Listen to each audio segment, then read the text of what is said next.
Muito boa noite, sejam todos muito bem-vindos a mais um encontro do Grupo de Estudos de Direito Sistémico. Estamos reunidos aqui mais uma terça-feira para dar continuidade à leitura desta obra de Bert Hellinger, A Cura, hoje com a voz e a presença da Albertina Maria. Obrigada, Albertina. Para orientar aqui a nossa leitura, hoje temos dois veteranos. Temos a Cleusa Duarte de Oliveira. Obrigada, Cleusa, por nos orientar aqui na leitura, e obrigada também, Eurico, por também orientar a leitura, uma vez que o professor Marcos hoje não pode estar presente. Recordo que estes encontros são gravados e mais tarde disponibilizados no canal do YouTube de Milton Plácido da Rosa. E sem mais delongas, eu passo para a Albertina, ou para a Cleusa, ou para o Eurico, a palavra. Obrigada.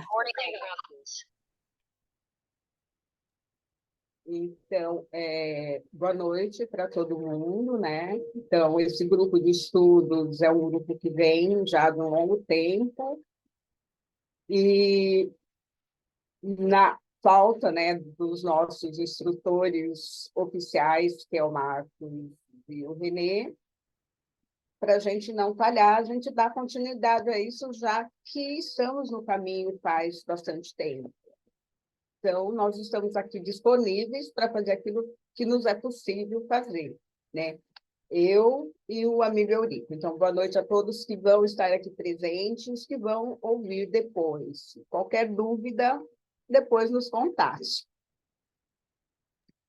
Boa noite, pessoal. Eu faço minhas palavras da Cleusa, que foram ditas com muita sabedoria.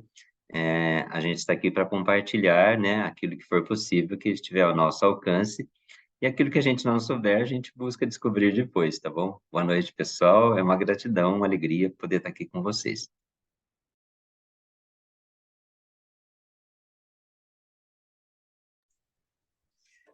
Boa noite a todos, meu nome é Albertina e eu farei a leitura, e nós estamos, né, o livro A Cura, do Bert Hellinger, na página 97, Alimentação e Obesidade. Alimentação e obesidade. A solução para todos os problemas de obesidade é uma alimentação baseada em alimentos vegetais nutritivos, associada a uma quantidade adequada de atividade física. Em um grupo controle, 4.500 pacientes participantes de um programa de 3 semanas perderam 5% e 5,5% de seu peso corporal, sem precisar jejuar, apenas passando a ingerir somente alimentos vegetais. Como proceder diante disso? Em primeiro lugar, descarte todas as concepções relativas à quantidade de calorias. Falando de forma geral, você pode comer o tanto que quiser e emagrecer mesmo assim, desde que ingira o tipo certo de alimentos. Em segundo lugar, não precisa ficar esperando por abdicação, privação e comidas insonsas. Isso não é necessário. Sentir-se com fome é um sinal de que algo não está certo. A fome constante faz com que seu corpo desacelere o metabolismo como mecanismo de defesa. Além disso, nosso corpo é dotado de mecanismos que permitem que recebamos exatamente a quantidade certa de nutrientes vegetais, sem que tenhamos que pensar sobre cada pequena coisa que comemos. Dê ao seu corpo o alimento adequado, e ele irá fazer a coisa certa com o mesmo. Resumo. Possuímos atualmente um amplo espectro de provas científicas de que uma alimentação baseada em alimentos vegetais nutritivos é a melhor para o coração, a melhor contra o câncer, a diabetes e as doenças autoimunes, bem como a melhor para nossos rins, ossos, olhos, nosso cérebro. O leve. Em contraste à doença que experimentamos como pesada para o nosso corpo, experimentamos a saúde como serena e leve. Ao contrário da doença, que nos atrai para baixo, a saúde nos atrai para cima. Ela possui algo de aéreo e leve, pois, me atrevo a dizer, vem do espírito. É um movimento do espírito, Nesse sentido, ninguém a pode oprimir ou atrair para baixo. O leve perde um pouco de gravidade. Ao invés de nos atrair para baixo, atrai-nos para cima, para a região do espírito. Nem todos os que se preocupam com a saúde e que tudo fazem para parecer ainda mais saudáveis irradiam essa leveza. Falta em sua saúde, se é que posso falar assim abertamente, a leveza do espírito. Muitas vezes desejam alcançar com a sua saúde algo que prejudica o corpo, ao invés de ajudá-lo. O leve é sereno, por ser livre de preocupações. Também não tem pressa. O leve é feliz com a vida tal como ela é. Ao mesmo tempo, a saúde leve mantém a moderação, e essa moderação faz bem à vida. Muitas vezes, com a moderação, a saúde vem como que por si só.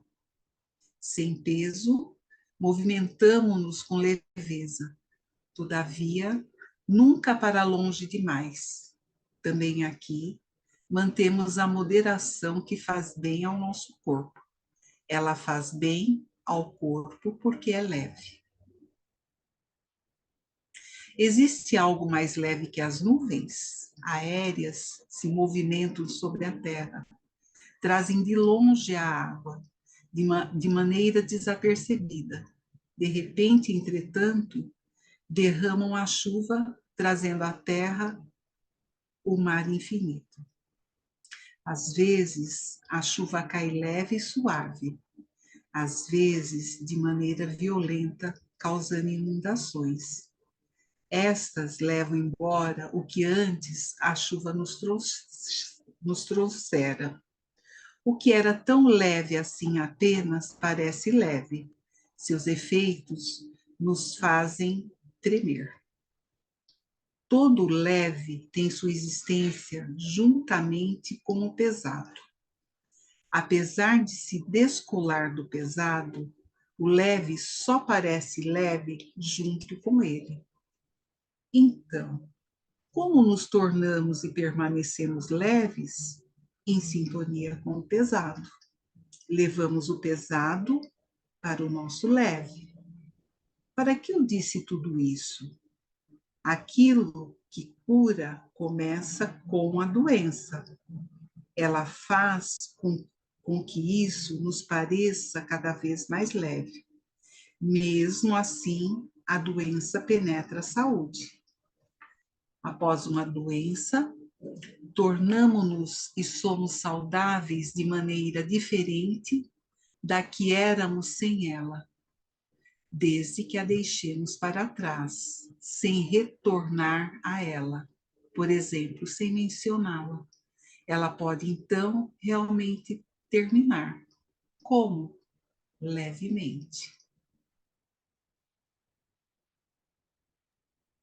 Vamos dar uma paradinha nisso, que eu acho que é tão profundo que ele trouxe já nesse pedaço, né, que a gente precisa refletir mais um pouco, né, sobre tudo isso.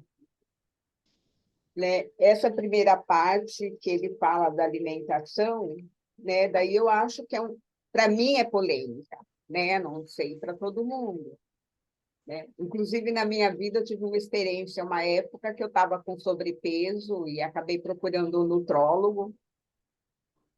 E a dieta que ele me passou era rica em carboidratos.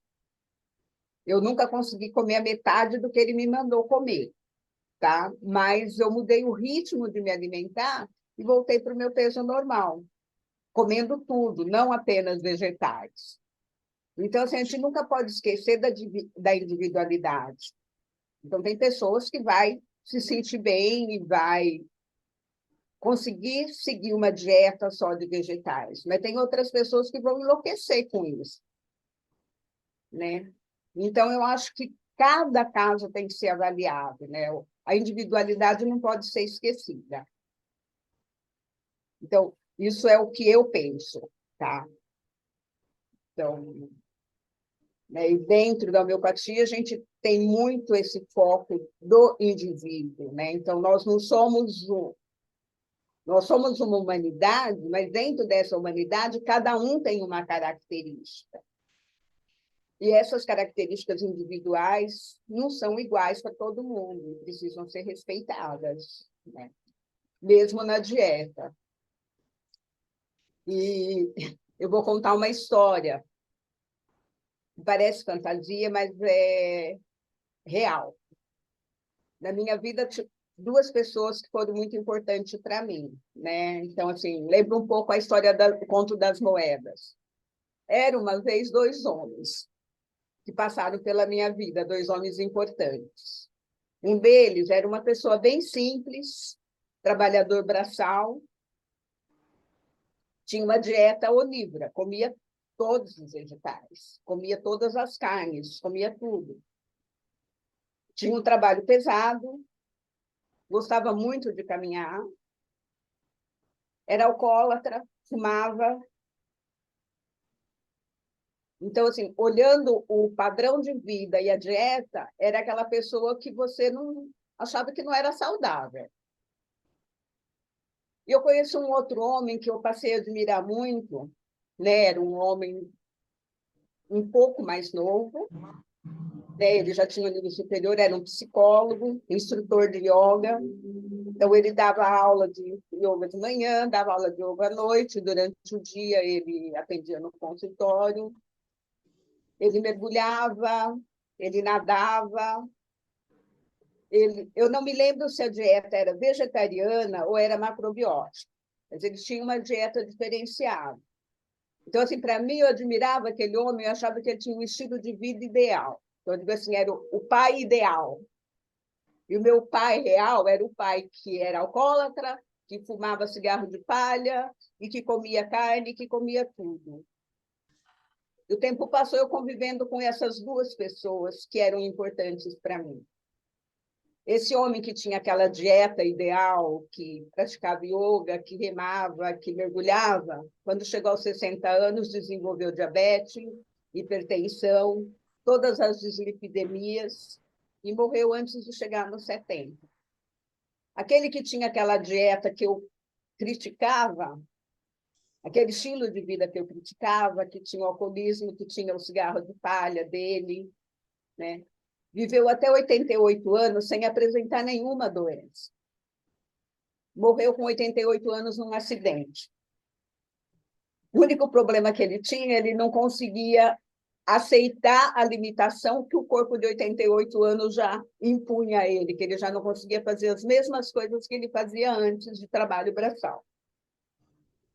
Então, essa coisa da dieta ela é muito polêmica e, assim, se você olhar cada caso, né? Então, assim, é uma história real minha que eu queria compartilhar com vocês em relação a isso que ele coloca. Você ia falar, Ronaldo? Não, na realidade, por exemplo, eu fiz um tratamento para emagrecer, eu pesava 93 quilos, né? Eu eliminei praticamente o carboidrato, né? Assim, eu consumo carboidrato, mas uma quantidade pequena, né? E aumentei o consumo de vegetais, legumes que eu sempre gostei. Eu não gosto de carne vermelha desde sempre, carne bovina, né? Eu gosto de carne de porco e carne de frango e peixe. E na primeira semana eu emagreci 4 quilos. Em 7 semanas eu emagreci 13 quilos. Vai fazer 19 meses. E eu continuo pesando a mesma coisa, né? 80 quilos, né? E hoje eu como, né? Assim, eu como legumes, eu como, né? Mas eu percebo que quando eu como carboidrato, por exemplo, um pão, eu não me sinto bem, né? Então, assim, ou o que eu percebo com relação à alimentação, principalmente do brasileiro, né? Eu vou falar da minha cidade, que a minha cidade é impressionante. A quantidade com que as pessoas bebem, né? As pessoas bebem exageradamente. E aí faz a semana inteira, de segunda a sexta-feira, faz uma dieta, uma alimentação saudável, não sei o quê. Sábado e domingo, todo tipo de bebida alcoólica, todo tipo de comida, né? Aí acorda na segunda-feira totalmente esgotado energeticamente, passando um mal-estar, aquele, né? Aí eu falo assim, qual é a vantagem disso, né? Qual é a vantagem, né? Primeiro sacrifica o corpo durante a semana, ingerindo talvez aquilo que não seja o adequado para ele, mas porque precisa. E no final de semana ele extrapola tudo, quer dizer, né? Assim, sabe, o que eu acho que a gente precisa, eu concordo com a Cleusa, é muito mais individual, né? Eu concordo que uma alimentação mais natural, com mais vegetais, ela é muito mais saudável, né? Mas não adianta a pessoa comer a semana inteira coisas saudáveis e encher a cara e sábado, sexta-feira à noite, sextou, já vou para o bar. Sábado, vou para o boteco. Quer dizer, é uma situação, sei lá, né? Talvez fosse preferível, como essa pessoa que a Creuza disse, né? Beber um pouco, fumar um pouquinho, e comer gordura, e comer isso e aquilo, e se respeitar enquanto ser humano em desenvolvimento, né? Em evolução. Eu acho que é muito mais vantajoso, porque pelo menos o organismo vai estar totalmente equilibrado durante a semana inteira, né? Do que o excesso no final de semana e o excesso de outra alimentação durante a semana. Sei lá, né? É o que eu penso. Helena?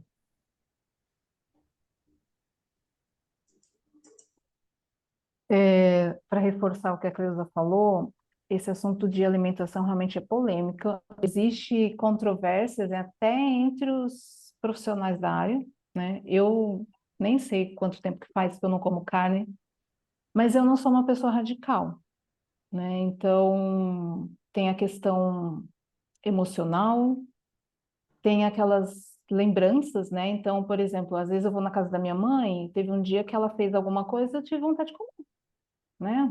Sei lá, um pedacinho de frango, não lembro o que que era. Mas a gente tem que considerar tudo isso. E semana passada a gente falou bastante do Dr. Alberto, né? Ele era radical e hoje ele pratica uma alimentação baseada em plantas.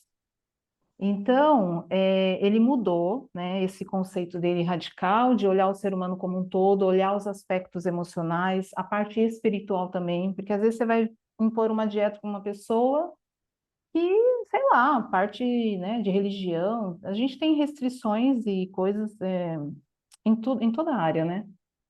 E hoje, até depois da aula passada, eu fui olhar o perfil lá que ele tem, eu achei interessante que ele coloca assim, ó, ajudamos pessoas a melhorar a saúde física, emocional e espiritual, né? Então, é individual mesmo. E uma coisa que eu comento, né, que é o que eu estou aprendendo, a gente tem que se conhecer. Eu, por exemplo, comecei a fazer um tratamento, até homeopatia, assim, anos e anos, como se fosse sinusite, e era refluxo, né? Depois de muitos anos, eu consegui achar uma médica que na primeira consulta ela identificou que era refluxo. E hoje eu consigo perceber quando eu abuso da alimentação, né? Então, assim, a gente tem que se conhecer, tem que experimentar. Às vezes tem gente que vai se adaptar, tem gente que não. E um item que ele estava falando aqui no meu livro é a página 98, que ele fala que sentir-se com fome é um sinal de que algo não está errado, que algo está errado, né? Que não está certo. Eu lembro que eu acompanho muitas pessoas dessa área da saúde, né, de alimentação, e uma vez uma delas deu a dica assim, que quando a gente sente fome, antes de você sair comendo, bebe água, porque ela falou que os sintomas de desidratação e de fome é igual. E aí eu comecei a fazer isso. Às vezes, sei lá, antes do almoço eu estava com fome, aí eu lembrava, tomava água e passava. Então, às vezes a gente está desidratado. E por isso que eu achei interessante quando ele fala, né? A gente está sempre com fome, tem algo errado. Pode ser emocional, mas às vezes é falta de água, né? Então foi uma coisa que eu fui aprendendo e fui aplicando na minha vida. E aí, depois mais à frente, quando ele começou esse texto maravilhoso do Leve, né? Que depois eu vou marcar e ler de novo, lindo. É tão polêmico que antigamente falavam que a gente ia comer a cada 3 em 3 horas, né? E se a gente for pensar, imagina você comendo a cada 3 horas, você nem tá com fome, só tá entuchando coisa, entuchando coisa. Eu não sei onde vai acumular, né? Além da gente estar acumulando gordura, sei lá, peso, sobrecarregando vários órgãos do corpo. Se a gente observar a alimentação, né, dos japoneses, eles comem pequenas quantidades, né? E hoje tem horas que eu demoro muito para comer, eu não sinto fome, né? Então, sei lá, tô equilibrando a alimentação, comendo um pouco de tudo. A proteína, realmente, para quem é vegetariano, por exemplo, se a pessoa resolve fazer uma dieta sem consultar um médico, às vezes ela vai deixar de comer coisas importantes. Então, a gente tem que ter equilíbrio em tudo. E aí a gente fica saciado. Então, essa leveza que ele fala aqui, nossa, gente, é sensacional. Então, assim, é observar o corpo, observar a sua vontade. Às vezes a gente está comendo por obrigação, por causa de horário, né? Eu entendo que quem trabalha, às vezes, no escritório, tem horário de certinho para comer, mas às vezes você não está com fome. Então, se puder, de repente, falar assim, faz um lanche, uma fruta em outro horário, entendeu? A gente está sobrecarregando demais. E até se adequar a uma pessoa, um profissional dessa área que realmente esteja alinhado com a gente, porque eu, por exemplo, eu não tomo leite desde que eu larguei a mamadeira. Eu não gosto. Aí outro dia eu fui numa médica lá que ela queria, ai, não toma leite, não sei o quê, requeijão, nananana. Eu só gosto de queijo branco. O restante, assim, Danone, essas coisas eu não gosto, não como, né? E a mulher querendo entuchar, pôs lá na dieta todas essas coisas. Eu simplesmente saí de lá, ó, rasguei e não voltei mais, né? Desculpa, não dá. E eu falando que eu não comia, e ela insistindo. Aí chegou a segunda consulta, ela insistindo, aí, né? Então a gente também tem que olhar pra gente com amor, né? Acho que esse amor a gente tem que ter para nós também. E era isso. Desculpa se eu falei demais, que é um assunto que eu gosto muito. Eu estudo assim, eu estou sempre acompanhando. E é só para reforçar o que você falou, Cleusa, porque às vezes a pessoa a gente acha que é saudável e não é, entendeu? Mesmo exames. Eu fui num médico que ele falou, ó, o exame clínico lá, ele até olha, mas ele fala que ele não leva ao pé da letra, porque às vezes, por exemplo, jejum, as pessoas fazem jejum e não tomam água. E ele falou que só o fato de não tomar água nesse período de jejum altera um monte de exame, entendeu? Então, eu vou aprendendo. Eu, como sou curiosa, eu fico perguntando tudo para os médicos. Vou com uma listinha e pergunto mesmo. E era isso. Genial. Tânia? Só um Obrigado, minutinho, Helena. só um Boa minutinho, noite a todos. Tânia, só um minutinho, só complementando a Helena, né? O mais importante é a gente procurar o equilíbrio, né? Tipo assim, e o equilíbrio para cada um vai ser diferente. Pode falar, Tânia. Boa noite. Dentro desse conceito de perda de peso, alimentação, dentro dos estudos que eu tenho feito, né? E do conhecimento sistêmico, eu tenho um dilema comigo. Eu trago assim, o que entra pela boca não contamina o homem, mas sim o que sai. E a questão não é do ter, e sim do ser. Então, eu trago isso para mim, né? E depois que eu passei a mudar a minha forma de pensar, né, de falar. Eu mudei todo o meu metabolismo, eu fiz um check-up em pouco tempo, está tudo ok, saúde perfeita, né, aos 53 anos. E sou muito grata, né, pelos conhecimentos, porque eu acho que tudo é um contexto de um tudo mesmo, porque você tem que aprender a se alimentar, porque hoje em dia tudo é industrializado. O leite não é mais natural quando você tirava lá na vaca e tomava. Tudo hoje tem lá suas químicas, né? Agora, quando você passa a alimentar natural, da natureza, você mesmo vai lá e planta, né? Para colher, para comer, é totalmente diferente, até o sabor é diferente. E assim eu trouxe para a minha vida. Então, eu procuro o máximo levar ao pé da letra esse conceito para mim. Não procuro fazer dietas, né? Eu alimento de tudo, como de tudo, só que pouco, né? Diminuir, porque eu pude ter a quantidade. Quando você come muito e quando você come pouco, você se sustenta a mesma coisa. E como o corpo precisa de água, açúcar e sal, então é igual a Helena está falando. Deu fome? Vai lá beber água, porque às vezes não é fome, às vezes é falta de hidratação. E eu concordo com ela plenamente. E como pode melhorar aí cada vez mais, né, a nossa consciência para a gente ter uma qualidade de vida e chegar aí aos 90, 100, com uma perfeição assim de vista boa, igual todo mundo fala. Você enxerga bem, você não enxerga bem de longe, bem de perto, eu enxergo normal. Mas é porque eu não compro o ponto de vista das pessoas. Eu compro aquilo que eu acredito, então eu determino que o meu corpo é saudável. E ponto. Gratidão aí, gente. Eu espero que tenha contribuído aí com todos vocês. Albertina. Oi, queridos. Então, é que já o tempo avançou um pouquinho, mas eu tenho uma questão com peso, com alimento desde pequena, comilona, tá? Eu me lembro pequenininha comilona. E andei por muitos caminhos e ainda olho para isso, tá? Inclusive já constelei isso. Mas tem algo que eu trouxe para a minha vida, até os seguranças no supermercado às vezes andam atrás de mim. E eu percebi, a minha neta falou: "Ô, vovó, por favor, eu pego um azeite e eu sinto. Isso aqui é bom para mim? Isso me traz força?" E eu entro em ressonância com o alimento. Tem alimentos que meu corpo vai para baixo, vai para trás. Alimentos, eu sei que precisa de um tempo, tá? Nem sempre eu ouço meu corpo. Às vezes, como aquela gordura com açúcar, né? E a farinha, e aquilo vai aparecer lá para frente. Mas graças às vivências nas constelações, eu faço isso, pessoal. Eu faço isso. E a minha saúde tem melhorado.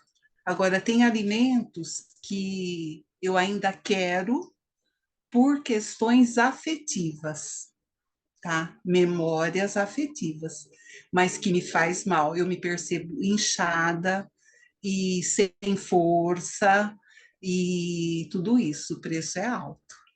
O que me traz força e o que me tira força. Bert Hellinger. Gratidão, companheiros de caminhada. Regina.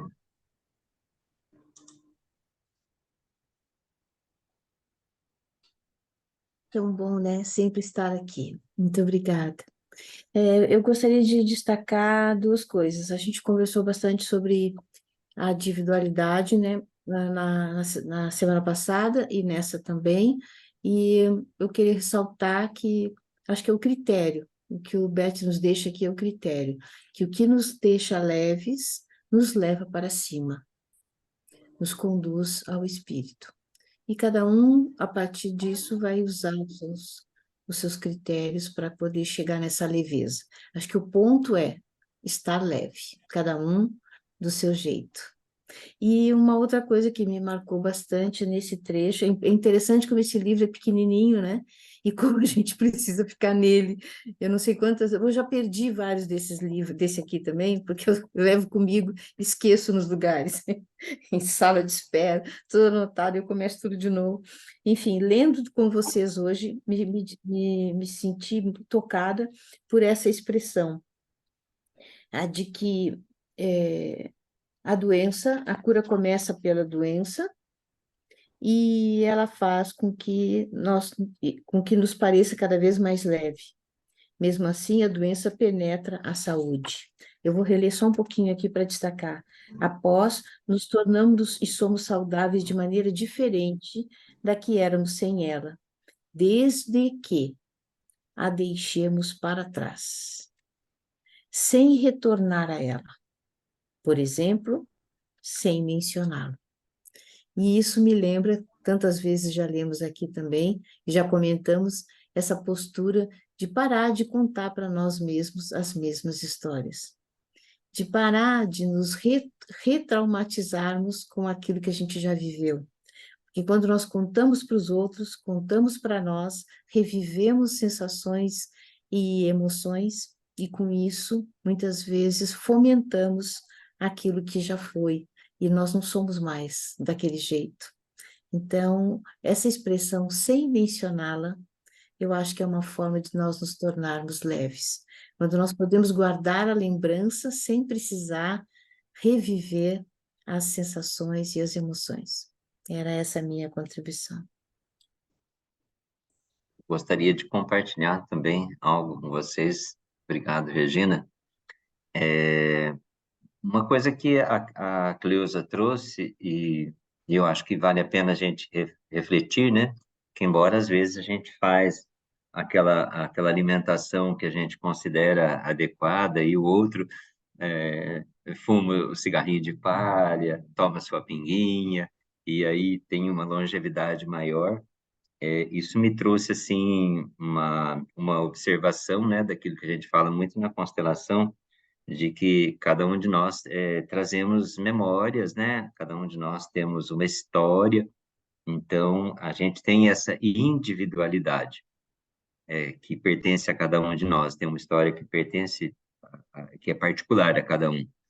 Então, aproveitando essa questão da alimentação e obesidade, né? Eu compartilho com vocês uma experiência própria.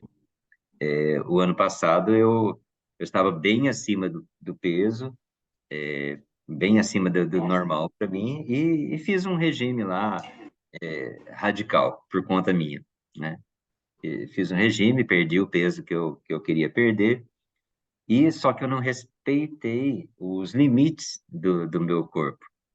De repente, eu comecei a ter uma queda de cabelo gigantesca, entupi o ralo do banheiro de cabelo. Aí fui consultar uma dermatologista, falei, nossa, agora resolveram me abandonar tudo, né? Eu cuido tão bem da cabeleira, estimo tanto ela, né? Eu falei, agora resolveram todos abandonar ao mesmo tempo. Fui numa dermatologista, ela foi fazendo aquele questionáriozinho para mim lá, né? Passou algum estresse diferente do que você passa no dia a dia? Aconteceu algum evento de saúde? Fez algum regime radical? Eu falei, bingo, bingo, acertou em cheio. Ela falou, pois certamente você... Quantos quilos você perdeu? Eu falei, 13. Ela falou, olha, certamente você deixou de respeitar os limites do seu corpo. É por isso que você está com essa queda de cabelo aí, né? Ela falou, você não tem nenhum problema de calvície, pelo que eu estou vendo. Mas realmente, passando a mão na minha cabeça, assim, ela já saía com os cabelos na mão, né? Aí ela me deu um medicamento, um polivitamínico lá, eu tomei e deu super certo. Mas isso que trouxe para mim essa clareza de que a gente precisa respeitar sempre os limites da individualidade do nosso corpo, dessa inteligência que o Bert mencionou aqui um pouquinho para trás, né? Que ele diz que o nosso corpo é dotado de mecanismos que permitem que recebamos exatamente a quantidade certa de nutrientes. Então, isso me traz muito da gente também respeitar esses limites. com respeito também à leveza, aproveitando a palavra aqui, né, falando sobre o leve, eu acho que isso aqui a gente tem que ler e reler várias vezes, né? Porque aqui, no meu entendimento, o Bert traz que a leveza, para a gente, ela representa a saúde.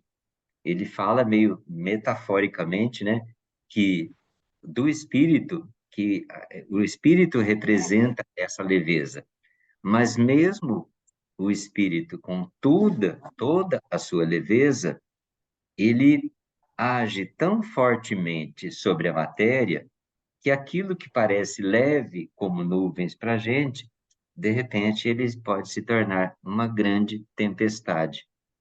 Então, esse pedaço que o Bert compartilhou com a gente aqui, eu acho que é uma poesia, é uma coisa maravilhosa, porque mesmo essa leveza que o Espírito traz para a gente, de repente, se a gente não souber olhar para essa leveza, essas nuvens, essa metáfora que ele faz com as nuvens do céu, essas nuvens, né, nuvens podem agir sobre a matéria e, de repente, aquilo se transformar numa tempestade, como foi com meus cabelinhos aqui, que começaram todos a ir embora, né? De repente, tudo pode agir sobre a matéria. E eu acho interessante, né, que a gente só pode se tornar leve quando a gente aceita aquilo que é pesado também. Então, para a gente poder ser leve, se sentir leve, a gente também tem que considerar o pesado. Eu acho que é isso que me tocou muito profundamente, essa forma da gente olhar para a gente encontrar essa leveza no nosso espírito, a gente precisa aceitar aquilo de pesado que a gente carrega com a gente. Albertina, Cleusa, quer colocar alguma coisa? Eu não consigo acompanhar o chat, mas eu vi que tem vários comentários, né? Um que eu vi passar ali da Regina comentando do dia do terapeuta floral, né? Assim, a Regina é terapeuta floral, eu também trabalho com a terapia floral, né? E domingo foi aniversário de nascimento do Dr. Eduardo Bach, que é o criador desse método, né? E ele coloca que a doença é o conflito entre a alma e a personalidade, né? Se tiver equilíbrio entre essas duas coisas, a gente vai ser saudável, a gente vai ser leve, né? Assim, ele traz vários textos de uma leveza enorme, que esse texto do Bert sobre o leve aqui pegou assim muito, muito forte, é uma coisa para a gente refletir. E o Baile traz isso também com características assim, bem individuais, né? E ele coloca que na hora que a gente desrespeita esse equilíbrio entre o que a nossa alma dita e a nossa personalidade, então entre o desejo, né, e o querer, quando a gente tem esse conflito, a gente adoece. Então, eu acho que vem bem essa coisa do leve e do pesado aí, né, para mim. E daí, se vocês puderem ler o que está aí no chat para todo mundo, porque eu não consigo acompanhar. Eu vi que tem várias colocações, né? Até a Helena, acho que colocou um texto do Bar, né, Helena? Se você quiser ler. Sim, é que quando ele fala, que até a Regina leu esse trecho, né, do leve, que aquilo que cura começa com a doença, o doutor Bach falava, né, que agradeço ao sintoma, né? Então, quer dizer, o nosso corpo, ele é muito sábio. Então, qualquer coisinha, gente, qualquer dor, qualquer coisinha é um sinal que tem algo que não está muito bem, né? Pode ser uma doença, ou pode ser qualquer coisinha assim que a gente está passando no nosso limite. E o Eurico, ele falou muito bem isso, né? A questão do respeito, né? Por isso que eu falei que a gente tem que ser amoroso com a gente. Porque às vezes a gente quer fazer igual o vizinho, né? Aquela história da grama do vizinho é mais verde. E aí tá indo totalmente contra a nossa essência, né? Por isso da leveza, né? A gente está sendo a gente mesmo, ficar mais leve. Ele coloca que qualquer sintoma é sinal que nós estamos desviando do caminho. Então, que isso vem nos lembrar, da gente retomar aquele que é o nosso caminho correto.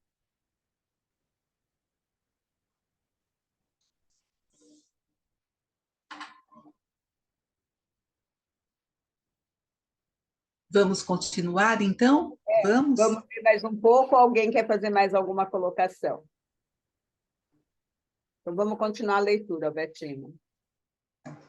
Então, nós estamos, para quem chegou depois, na página 100. Agora, o centramento. Como iniciamos um novo dia? Somos motivados por tudo aquilo que nos espera? O que se apossa de nós? Ou será que nos centramos em nosso corpo e permitimos que ele nos conduza? O que interessa primordialmente ao nosso corpo? Com que ele se ocupa intensamente o tempo todo?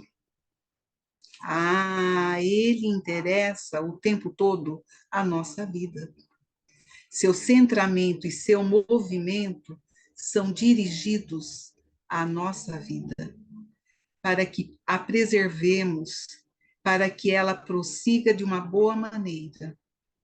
Não existe centramento mais profundo que a sintonia com aquilo que se processa em nosso corpo. Quando a nossa atenção permanece centrada na plenitude dos processos em nosso corpo, sentimos-nos centrados diretamente nos poderes que o mantêm em movimento.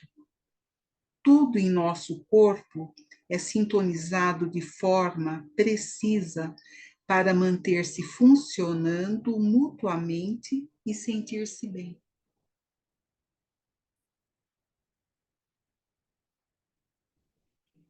Continuo, meditação. Agora irei com vocês em direção a esse centramento com uma meditação. Começamos a meditação ouvindo atenciosamente o que se processa em nosso corpo. Ouvimos o murmúrio de nosso sangue ao fluir incessantemente pelo nosso corpo, ao fluir por ele para alcançar todas as nossas células, ao fluir para alimentá-las com tudo aquilo que precisam para seu trabalho de garantir a nossa vida. Imaginamos nos deixar ser levados por essa circulação com a mesma meta, sem excluir nada, em intercâmbio com cada uma das células, até o último canto de nosso corpo. Levamos algo a elas e tomamos algo delas, num vai e vem constante.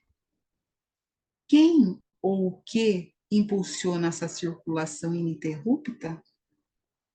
Ouvimos e sentimos o nosso coração sempre a bater, mantendo em funcionamento a nossa circulação, absorvendo o oxigênio dos pulmões, inspirado por nós a partir do exterior e devolvendo o ar usado para que possa ser expirado. De maneira similar, nosso coração mantém por meio de seus batimentos a outra parte da circulação em funcionamento, num processo de leva e traz constante, garante a preservação de nossa vida.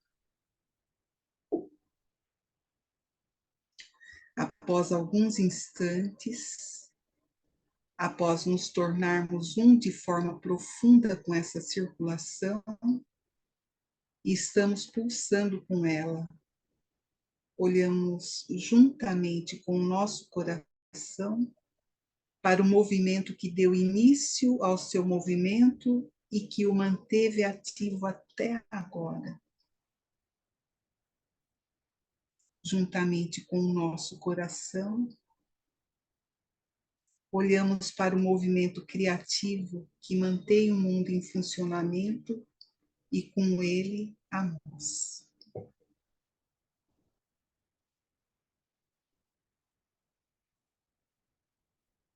juntamente com o nosso coração e seu pulsar, vibramos com o nosso corpo, com essa batida pulsante, criadora do mundo, levados juntos e movimentados com ela. Que murmúrio poderoso escutamos agora?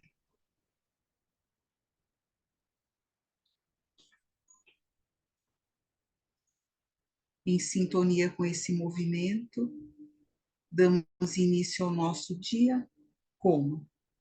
Centrados em harmonia com tudo aquilo que nos carrega, batendo no mesmo ritmo com sua força e seu amor. Como alcançamos da forma mais bonita e profunda essa sintonia com o nosso corpo e com o mundo? Ao nos alegrarmos com ela.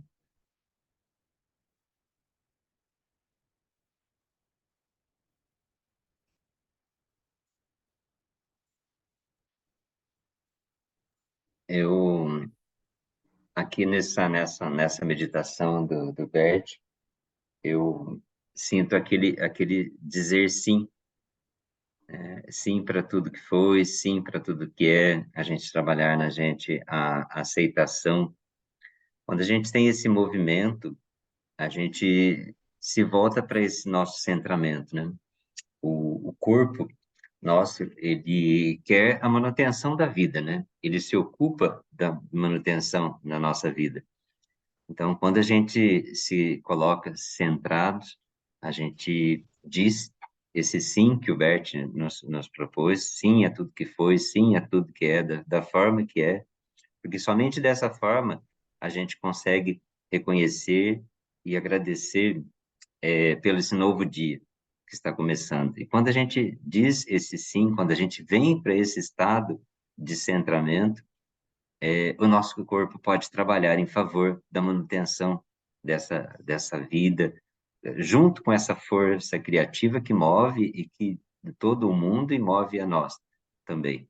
É a forma que eu sinto, que eu percebo isso. Então, quando a gente coloca nesse movimento para a gente fazer esse centramento, voltar um pouquinho para dentro de nós, aceitando as nossas limitações, aceitando as nossas dificuldades, também contemplando e agradecendo tudo aquilo que é bom. O dia nasceu bonito e, de repente, a gente levantou cedo, topou, chutou o pé da cama, saiu pulando com o dedinho doendo, e aí a gente já fica de mau humor, a gente perde esse centramento de agradecer que a gente acordou cedo, mexeu os dedinhos do pé, mexeu os dedinhos da mão, tudo está funcionando bem, tudo está funcionando perfeitamente, e às vezes a gente, por algum acidente de percurso, algo que nos contrariou, a gente perde esse centramento.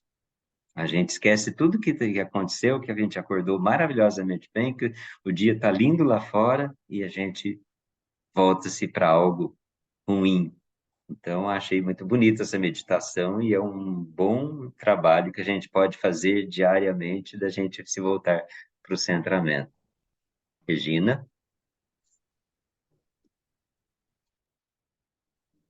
É muito linda e muito boa, né? Muito gostoso de fazer essa meditação. Ela me lembrou uma expressão que eu gosto muito.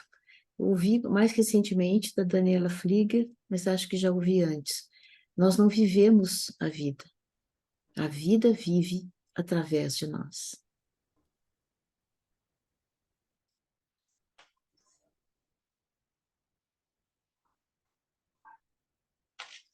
Então, assim, é um texto que, assim, que eu acho que mexe com todo mundo. E obrigado, Albertina, pela entonação que você deu, você trouxe isso com uma profundidade assim muito grande. Muito obrigada pela leitura desse texto maravilhoso. Eu que agradeço porque eu pude me centrar e parecia séculos que eu estava distante disso tudo. Gratidão pela oportunidade.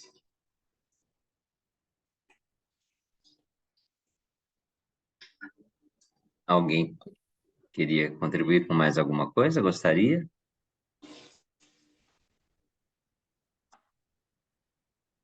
Então, Albertina, acho que você pode prosseguir. Vamos lá. A comunidade de vidas. Toda vida vive em conjunto com outra vida. Juntas constituem uma comunidade de vidas. Como vivenciamos essa comunidade de vidas? Nós a vivenciamos principalmente em nosso corpo. Essa comunidade de vidas abrange tanto a vida presente quanto todas as que já passaram, pois estas continuam vivendo em nossa vida. Tornamo-nos diretamente conscientes disso ao pensar que nossos pais continuam vivendo em nós, em todos os aspectos relativos aos que são e aos que foram, independente de ainda estarem vivos ou não. Somos os nossos pais. Mesmo após a sua morte, continuamos pertencendo à mesma comunidade de vida que eles. O mesmo vale para os nossos antepassados. Eles continuam atuando em nosso corpo, tanto em sentido diretamente físico, quanto através de nossa alma. Continuam atuando sobre seus destinos, sobre aquilo que vivenciaram.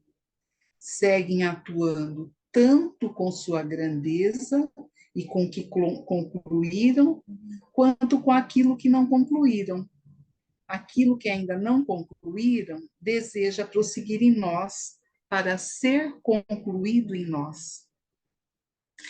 Nossa comunidade de vidas também nos vincula àquilo que os tornou doentes e que, nesse sentido, também permaneceu inconcluso e espera pela sua conclusão em nosso corpo.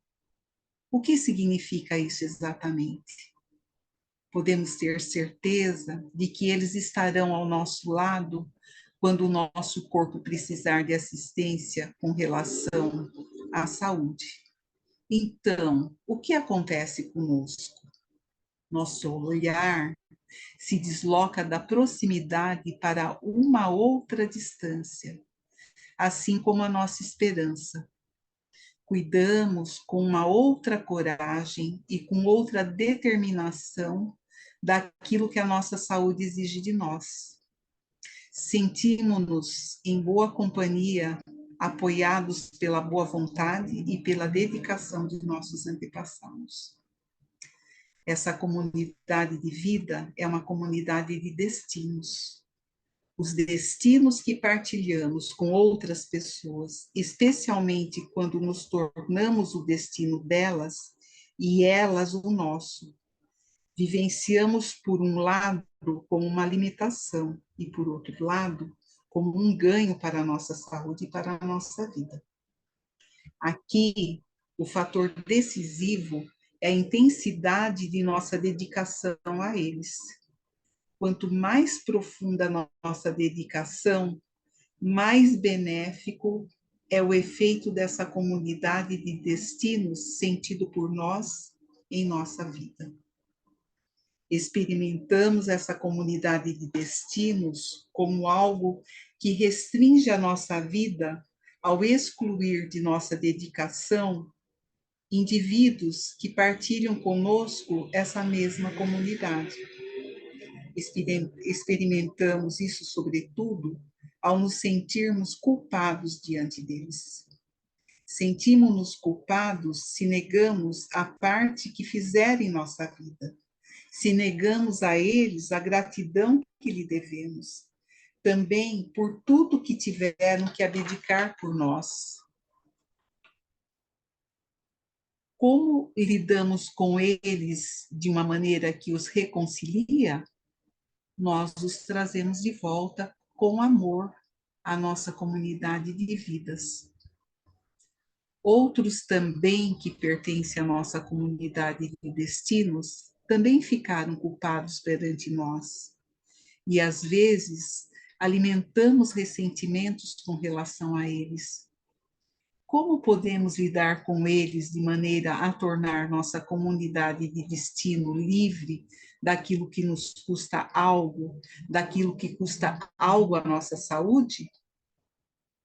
Concordamos com a sua culpa e com o movimento que deve levar à culpa que possuem por suas vidas, para que esta possa se consumar para eles.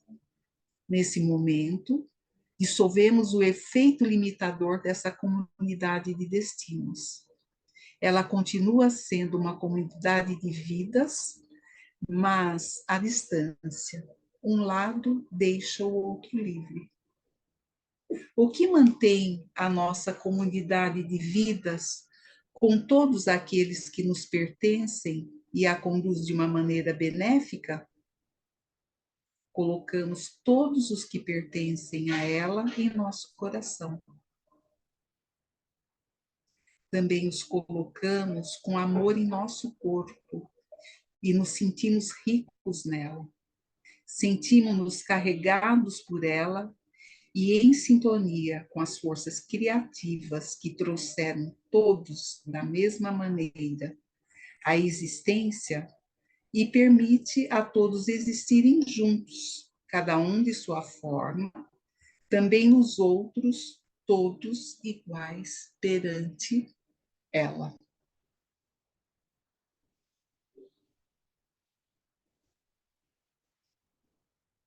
Então, esse texto vem, de alguma forma, né, de encontro com o que o Eurico falou no anterior, né? O sim a tudo, do jeito que for. Quando a gente consegue dizer esse sim, a gente se torna mais inteiro, realmente se torna mais leve. Né? Só que esse sim não é uma coisa que, sim, né, da boca para fora. Não, é um sim que tem que vir da alma. Isso exige um caminho. Né? Eu acho que a nossa tarefa do dia a dia é refletir para que esse sim venha de dentro, né? Que a partir dele a gente vai estar integrado nessa comunidade que o Berto descreve. Quer complementar, Eurico? Sim, Cleusa. Eu penso assim, a gente ganha saúde quando a gente consegue fazer esse trabalho da gente tomar, como a Cleusa lembrou aí, que eu falei um pouquinho antes, quando a gente consegue dizer esse sim, né? Ou quando a gente consegue tomar os nossos antepassados, a gente perde a nossa saúde quando a gente nega, por exemplo, os nossos pais. Quando a gente nega os nossos pais, a gente nos sentimos culpados. Então, isso contribui para que a gente enfraqueça e que, de repente, o corpo físico nosso se torne um terreno fértil aí para o surgimento de diversas doenças, diversas patologias. Então, quando a gente nega nossos antepassados, quando a gente nega os nossos pais, nós estamos negando esse fluxo da vida. A vida flui lá de trás, né? Lá daquela turminha que está lá atrás, né? Que a gente nem conheceu muitas vezes, mas a vida vem lá de trás, caminhando, geração após geração, chega até mim. E se eu não tomo essas gerações que vieram antes de mim, eu interrompo esse fluxo da vida que chegou até mim. Eu deixo de passar ele para frente. E a melhor forma de deixar ele seguir para frente é adoecer. Nosso corpo ele vai adoecer porque a gente está negando esse fluxo que veio do papai, que veio da mamãe, que veio dos avós, bisavós, trisavós. Então, a gente precisa perceber que a gente adoece quando a gente consegue dizer não para esse fluxo da vida. Ou seja, quando a gente diz sim, a gente diz sim também para a vida, para esse fluxo da vida que vem caminhando lá de outras gerações.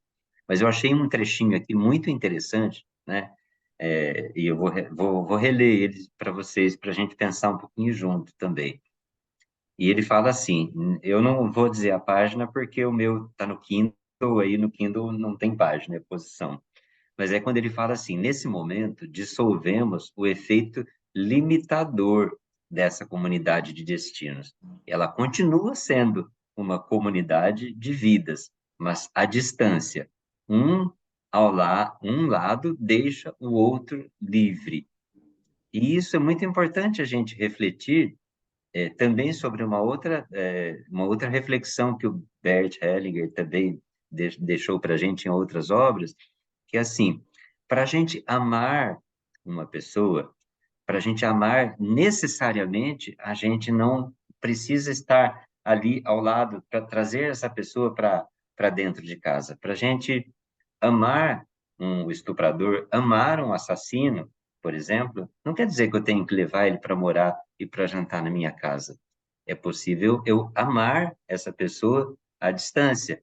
Ou se for um membro do meu sistema familiar que é difícil eu conviver com ele, ou com o meu pai, ou com a minha mãe, então eu vejo assim, é possível a gente honrar e continuar sendo essa comunidade de destino, mesmo estando à distância, porque às vezes a distância nos permite que seja possível amar aquela pessoa, seja ela com suas limitações, com suas dificuldades.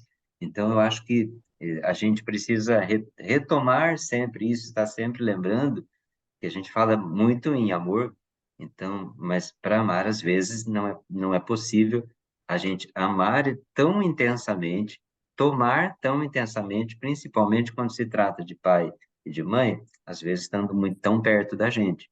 Às vezes fica mais fácil eu amar, exercitar e se tomar esse pai e essa mãe com todas as suas dificuldades, guardando essa distância saudável entre essas gerações.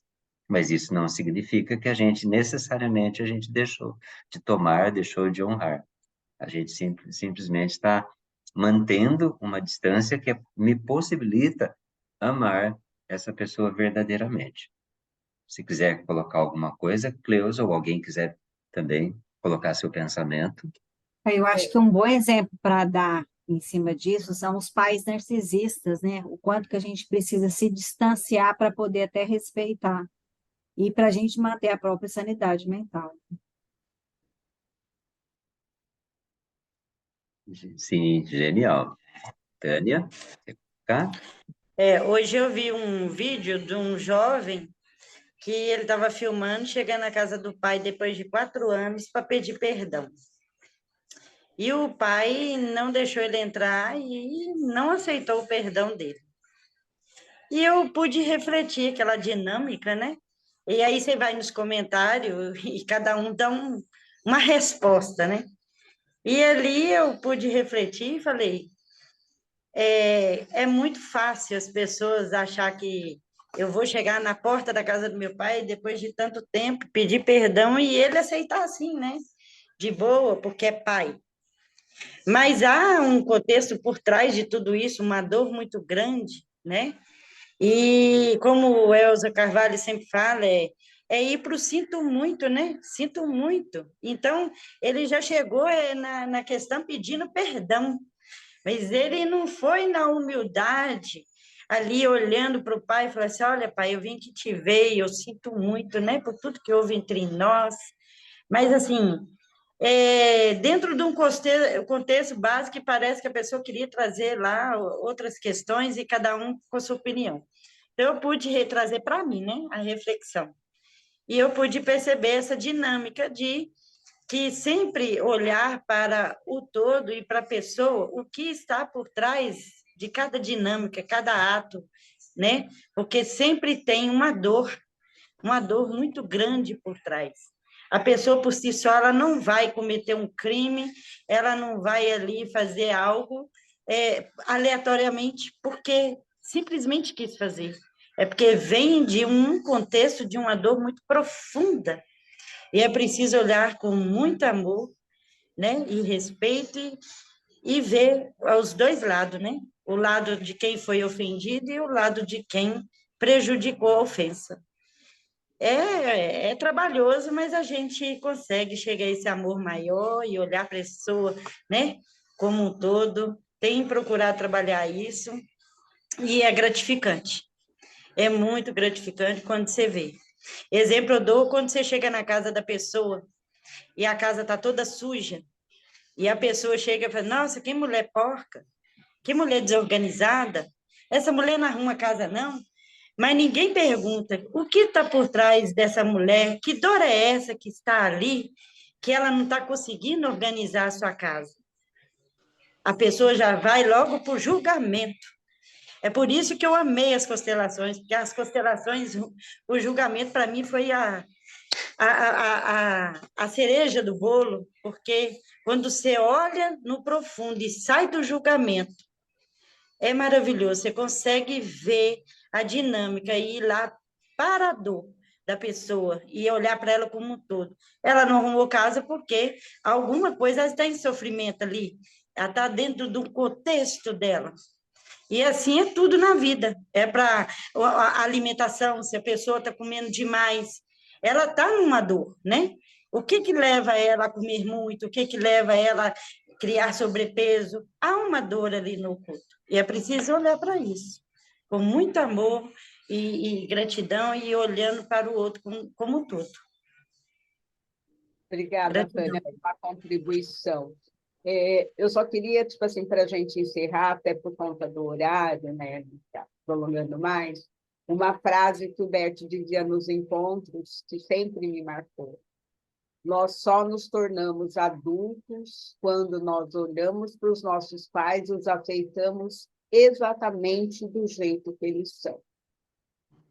Então, isso me acompanha, assim, há muitos anos eu ouvi isso da boca do Bert num dos encontros que eu tive presente com ele, né? Então, eu acho que é uma coisa para a gente estar sempre refletindo. Será que nós já nos tornamos adultos? Cleusa, foi um privilégio, né, você conhecer Bert. Eu tive o privilégio só de ver online. Mas, assim, eu admiro aquele homem tanto, tanto, tanto, que quando Jesus me trouxe essa consciência das constelações, que eu vi a leveza que ele conduz, o contexto, o campo, as pessoas, o olhar, gente, aquilo para mim é divino. Eu falei: Jesus, me dá essa...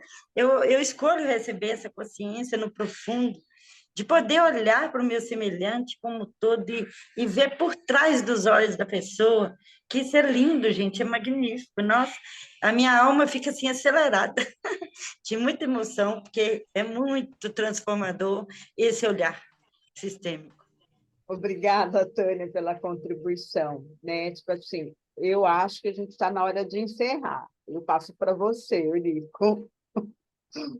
Só para a gente fazer uma brincadeirinha de final, eu falo assim para as pessoas: amar, né, a gente não precisa ligar para ninguém e nem mandar o WhatsApp.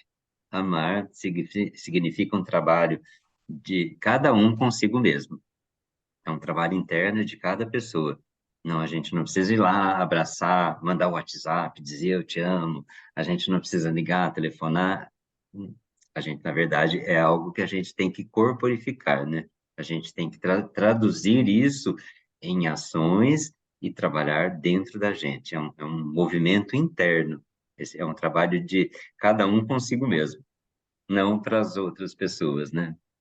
E gratidão aqui, então, passo a palavra, então, para a Deixa eu só Manuela. fazer uma Gratidão por vocês estarem palavrinha. aqui hoje, pelos compartilhamentos. Muito obrigado, é uma honra poder estar com vocês e uma alegria, tá bom?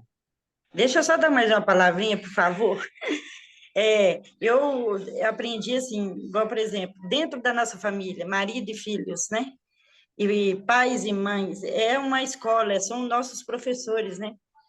E eu, assim, vou falar a verdade, é um aprendizado grandíssimo.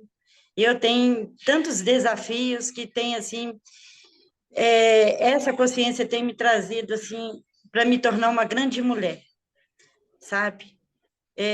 Um ser humano que venha a conectar mesmo com o todo, porque é um desafio muito grande você ter seus filhos adultos, e cada um com suas consciências, com seus aprendizados, e seguindo seus destinos, e você ter que cortar mesmo o cordão umbilical e olhar ali com amor e aceitar.